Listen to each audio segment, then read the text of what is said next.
Siamo con mister Camberi, mister, vittoria un po' fortunata, la Roma è stata molto cinica, però bisogna dire che dal punto di vista soprattutto dell'impegno è tutt'altra squadra rispetto allo scorso anno. Ah, sì, è vero. Sono contento del risultato, un po' meno del gioco espresso. Alla fine abbiamo meritato perché noi abbiamo fatto i gol, loro hanno perso diverse occasioni e le regole del calcio sono quelle. Ciò che ci ho rimesso io settimana scorsa.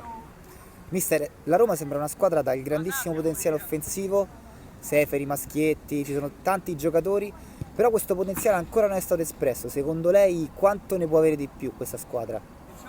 E questo può avere tanto di più, tanto di più, ma noi siamo ancora in fase di, diciamo, di maturazione come squadra e bisogna avere un po' di pazienza. I risultati stanno venendo, però piano piano verrà anche il bel gioco.